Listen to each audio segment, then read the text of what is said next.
सूरजपुर, एक छोटा सा गांव जहां हवा में मिट्टी की सौंधी खुशबू तैरती थी और सूरज की किरणें खेतों को सुनहरा रंग देती थीं। इस गांव में 400-500 लोग अपनी साधारण जिंदगी जीते थे। यही रहता था मानो एक 14 साल का लड़का जिसके चेहरे पर मासूमियत और आंखों में अनगिनत सपने झिलमिलाते थे। मानो अनाथ था। उसके माता पिता बचपन में ही इस दुनिया को अलविदा कह गए थे। उसका एकमात्र सहारा थी उसकी गंगा दादी, जो अपनी कमजोर हड्डियों और गर्मजोशी भरे दिल से मानो को संभालती थी। उनकी छोटी सी झोपड़ी में बस प्यार और सादगी का बसेरा था। दादी की कहानियां और उनके हाथ का बना खाना मानो की दुनिया का सबसे कीमती खजाना था। एक सुहानी सुबह जब सूरज ने अभी अभी अपनी किरणें खेतों पर बिखेरी थीं, मानो फावड़ा लिए अपने खेत में काम कर रहा था। उसका फावड़ा अचानक किसी सख्त चीज से टकराया। उसने मिट्टी हटाई तो एक बोतल नजर आई जो सूरज की रोशनी में आग की तरह चमक रही थी। यह कोई साधारण बोतल नहीं थी। उसका रंग सुनहरा था, जिस पर जटिल नक्काशी उकेरी गई थी, जैसे किसी प्राचीन कारीगर ने अपनी आत्मा उसमें उड़ेल दी हो। बोतल की सतह पर धूल की परतें जमी थीं, लेकिन उसकी चमक इतनी तेज थी कि मानो की आंखें चूंधिया गईं। उसने उत्सुकता और डर के मिश्रित भाव से बोतल को उठाया। जैसे ही उसने उसे छुआ, एक अजीब सी सिहरन उसके शरीर में दौड़ गई, मानो कोई अनदेखी शक्ति उससे कुछ कहना चाह रही हो। मानो ने बोतल को घर ले जाकर अपनी दादी को दिखाने की सोची, लेकिन उसकी जिज्ञासा ने उसे रोक लिया। उसने एक कपड़ा लिया और बोतल को साफ करने लगा। जैसे ही उसने बोतल को रगड़ा, एक धुंधला सा धुआं बाहर निकला। धुआं हवा में तैरता हुआ एक आकृति में बदल गया।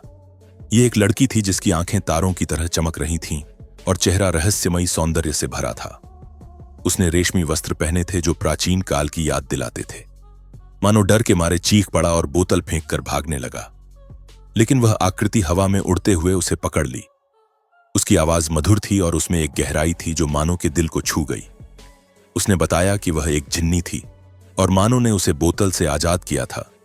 उसने कहा कि वह उसकी इच्छाएं पूरी कर सकती थी। मानो को यकीन नहीं हुआ। उसका दिमाग डर और अविश्वास के भंवर में फंस गया। उसने सोचा कि यह कोई चुड़ैल होगी जो गांव की डरावनी कहानियों से निकलकर उसके पीछे पड़ गई है। उसने कांपते हुए कहा कि अगर वह सचमुच इतनी शक्तिशाली है तो उसकी दादी को गायब करके दिखाए। जिन्नी ने मुस्कुराकर अपनी उंगलियां चटकाईं। अगले ही पल रसोई में खाना बना रही गंगा दादी गायब हो गईं।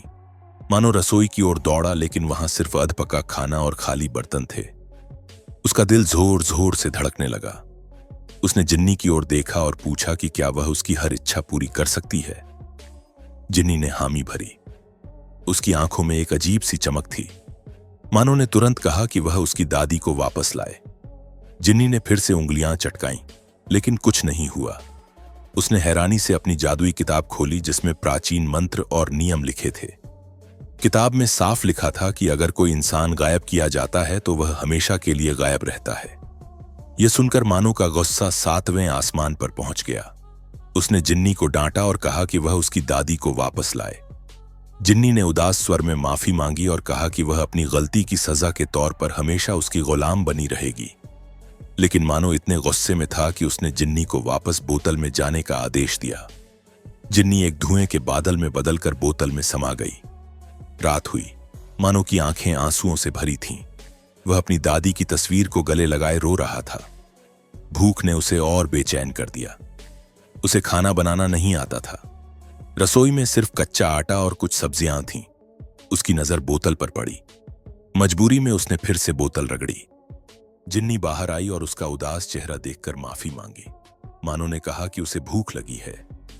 जिन्नी ने बताया कि वह केवल 3 इच्छाएं पूरी कर सकती थी। पहली इच्छा दादी को गायब करने में चली गई थी, दूसरी उसे बोतल में वापस भेजने में। अब केवल एक इच्छा बाकी थी। जिन्नी ने सुझाव दिया कि मानो अपनी तीसरी इच्छा इस तरह मांगे कि वह हमेशा के लिए उसकी गुलाम बने और उसकी हर इच्छा पूरी करे। मानो ने वैसा ही किया। जिन्नी ने उंगलियां चटकाईं और एक जादुई बंधन बन गया। अब वह हमेशा के लिए मानो की गुलाम थी। मानो ने फिर से भूख की बात की और जिन्नी ने एक शानदार भोजन मेज पर सजा दिया। खाना खाते हुए मानो ने पूछा कि उसका नाम क्या है और वह उस बोतल में कैसे आई। जिन्नी ने अपना नाम सायरा बताया और कहा कि वह पिछले 5000 सालों से उस बोतल में कैद थी। उसने अपनी कहानी शुरू की और मानो की आंखें आश्चर्य से फैल गईं।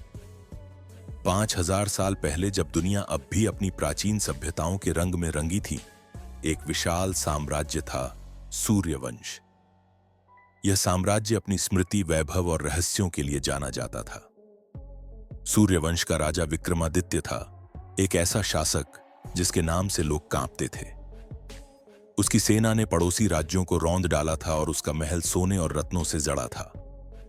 लेकिन विक्रमादित्य की असली ताकत उसकी जादुई शक्ति थी। कहा जाता था कि उसके पास एक मणि थी जो उसे असीम शक्ति देती थी। उस मणि की रक्षा करती थी सायरा, एक जिन्नी जिसकी शक्तियां उस स्वर्ग लोक के देवताओं से भी ज्यादा थीं।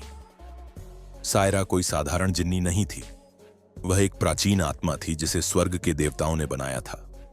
उसकी शक्तियां इतनी प्रबल थीं कि वह समय को मोड़ सकती थी, पहाड़ों को हिला सकती थी और आकाश को अपने इशारों पर नचा सकती थी। लेकिन सायरा की एक कमजोरी थी, वह इंसानों के प्रति दया रखती थी। उसका दिल उन लोगों के लिए धड़कता था जो अन्याय का शिकार होते थे। विक्रमादित्य ने सायरा की इस कमजोरी का फायदा उठाया। उसने एक प्राचीन जादूगर को बुलाया जिसे सूर्यवंश के रहस्यों का गहरा ज्ञान था। उस जादूगर ने एक बोतल बनाई जिसकी नक्काशी में जादुई मंत्र उकेरे गए थे। यह बोतल सायरा को कैद करने के लिए बनाई गई थी। विक्रमादित्य ने एक रात सायरा को धोखे से बोतल में कैद कर लिया। उसने सायरा को अपने वश में कर लिया और उसकी शक्तियों का इस्तेमाल अपनी इच्छाएं पूरी करने के लिए किया। उसने विशाल महल बनवाए, दुश्मनों को नष्ट किया और अपने साम्राज्य को अजेय बनाया। लेकिन सायरा को यह सब पसंद नहीं था। वह विक्रमादित्य की क्रूरता से तंग आ चुकी थी। उसने देखा कि राजा निर्दोष लोगों पर अत्याचार करता था, गांवों को जलाता था और अपनी सत्ता के लिए कुछ भी करने को तैयार था। सायरा का दिल टूट गया। उसने फैसला किया कि वह अब और राजा की गुलामी नहीं करेगी। एक दिन विक्रमादित्य ने सायरा को एक मासूम गांव को नष्ट करने का आदेश दिया। सायरा ने इनकार कर दिया। उसने अपनी शक्ति का इस्तेमाल करके राजा के खिलाफ बगावत की। गुस्से में विक्रमादित्य ने उसे श्राप दिया कि वह उस बोतल में हमेशा के लिए कैद रहेगी जब तक कोई उसे आजाद न करे। लेकिन सायरा इतनी आसानी से हार मानने वाली नहीं थी। उसने अपनी आखिरी शक्ति का इस्तेमाल करके बोतल को राजा के महल से दूर भेज दिया।